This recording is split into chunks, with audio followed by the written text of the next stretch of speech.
టెన్షన్లో ఉంటాను నేను. వెరీ గుడ్ చాలా బాగా మాట్లాడారు. అట్లాగే మోయి చౌదరి గారు మా అన్నయ్య గారు ఆయన మాట్లాడిన తర్వాత ఇంక లాస్ట్ నాకు ఇస్తే నేను ఏం మాట్లాడాలో నాకు అర్థం కావట్లేదు. బట్ ఏంటి మాట్లాడాల్సింది చాలా ఉంది. మొత్తం ఎంటైర్ యూనిట్లో ఇక్కడ పాజిటివిటీ తెలుస్తుంది. ఎందుకంటే అందరూ నా వాళ్ళు, అందరూ నా మనుషులే. ప్రొడ్యూసర్ నుంచి డైరెక్టర్ నుంచి రైటర్ నుంచి రైటర్స్ నుంచి అందరూ నా మనుషులు, నా టెక్నీషియన్స్, మా సాయి. వీళ్ళందరి గురించి ఎంత చెప్పినా తప్పే, టైం అయిపోయింది కాబట్టి ఈ సినిమా గురించి మిగతా విషయాలు మాట్లాడతాను. ఈ ధూమ్ధామ్ అనే సినిమాలో ఫస్ట్ 1 by 1 ఆయన సాంగ్స్ రిలీజ్ చేసుకుంటూ వచ్చారు.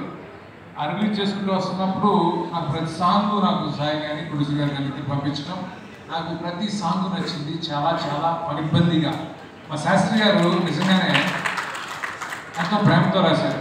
ముందుగా ఆయనకి 20 ఏళ్ళు శాస్త్రి గారు. ఈ సందర్భంగా నేను కూడా ఇక్కడ ఉండడం నాకు చాలా అదృష్టంగా ఫీల్ అవుతున్నాను. సరస్వతి పుత్ర అనే దానికి జస్టిఫై చేశారు శాస్త్రి గారు. నాకు ఈ జర్నీ శాస్త్రి గారి దగ్గర నుంచి చిన్న శాస్త్రి గారిని పిలిచేవాడు. ఆ చిన్న శాస్త్రి గారి పేరు కూడా వాడుతున్నాను నేను మన నడి సినిమా. థ్యాంక్ యూ శాస్త్రి గారు, అనిపిస్తుంది.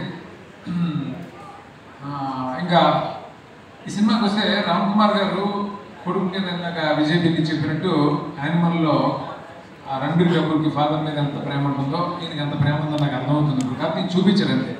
అంటే కాంట్రాస్ట్గా ఉంటాయి క్యారెక్టర్లు. అంతా ఆయన వైల్డ్గా ఉంటాడు అక్కడ రణబీర్ కపూర్, ఇక్కడ ఆయన చాలా సాఫ్ట్గా ఉంటారు. But Prema same. సో ఎంతో ప్రేమతో కొడుకు మీద ప్రేమ ఉంటే సరిపోదు, అందరినీ ప్రేమించాలి, అందరినీ కలుపుకోవాలి, అప్పుడే ఒక మంచి సినిమా వస్తుంది.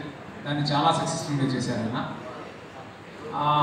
రామ్ కుమార్ గారి గురించి చెప్పాలంటే నాకు నిజంగా ముచ్చటేస్తుంది. ప్రతిరోజు 3-4 టైమ్స్ ఆయనతో నేను మాట్లాడుతుంటాను. అంటే ఆయనకి సినిమా గురించి ఎంత తెలుసో నాకు ఇప్పుడు అర్థమైతే నిజంగా చాలా ఆశ్చర్యంగా ఉంటుంది. నాకు తెలుసు సినిమా గురించి అంటే తెలుసుకున్నాను కొడుకు కోసం. గ్రేట్ రామ్ కుమార్ గారు, మీరు నిజంగా ఫ్యూచర్లో చాలా మంచి ప్రొడ్యూసర్ అవుతారని నేను చాలా గట్టిగా నమ్ముతున్నాను. గ్రేట్ అండి. సాయి, ఇక మీద టెక్నీషియన్స్ అందరూ సీనియర్స్. మా గోపి కానీ, గోపి ఈ సినిమాని కథని ఎంతో ప్రేమించి చేయడంతో పాటు నాకు చాలా సందర్భాల్లో చెప్పాడు చాలా చాలా బాగా వచ్చింది సెకండ్ హాఫ్ అని. తను గోపి చెప్పడంతో పాటు ప్రవీణ్ వర్మ, తను రైటరు, డైరెక్టర్ తను చెప్పాడు. అలా అందరూ సెకండ్ హాఫ్ చాలా బాగుంది, ఫస్ట్ హాఫ్ బాగుంది అని చెప్పడం నాకు చాలా సంతోషంగా ఉంది. మా రెడీ గుర్తొస్తుంది. రెడీ కూడా మేము అప్పుడు ఫస్ట్ హాఫ్ మేము అనుకున్నప్పుడు కథ స్టేజ్లో ఉన్నప్పుడు జస్ట్ ఫస్ట్ హాఫ్ స్టేజ్ అయితే చాలు, సెకండ్ హాఫ్ మనం ఎలా తీసేస్తామని అనుకున్నాం. అలా జరిగింది. అలాగే ఈ సినిమా కూడా జరగాలని మనస్ఫూర్తిగా కోరుకుంటున్నాను. సాయి ఎందుకంటే ఆ సినిమా సాయి కూడా పనిచేసాడు రెడీ సినిమాకి. ఇంకా మ్యూజిక్ చాలా బాగా చేయించుకున్నాం. ఇంకా అందరూ అన్ని కెమెరా చాలా, ఫోటోగ్రఫీ చాలా బాగుంది, అన్ని క్రాఫ్ట్స్ బాగున్నాయి. నిజంగా రామ్ కుమార్ గారు లాంటి ఫాదర్ ఉండడం చేతన్ అదృష్టం. చేతన్, అలాగే మీ నాన్నగారు కూడా గర్వపడేలా నువ్వు కష్టపడి పనిచేసి నువ్వు మంచి సక్సెస్ సాధించి ఫ్యూచర్లో మంచి స్థానానికి రావాలని ఎదగాలని మనస్ఫూర్తిగా కోరుకుంటున్నాను. ఇక అందరి గురించి మాట్లాడాలని అనుకుంటున్నాను. ప్రతి టెక్నీషియన్ సాయి చెప్పాడు, తన ఎంటైర్ అందరికీ కూడా ఈ సందర్భంగా ఒక థ్యాంక్స్ చెప్తున్నాను. ప్రొడ్యూసర్ గారు నా ఫ్రెండ్ కాబట్టి ఆయన తరఫున. ఇంకా ఎవరి గురించి చెప్పాలి, ఇంకేమో మిస్ అయినా.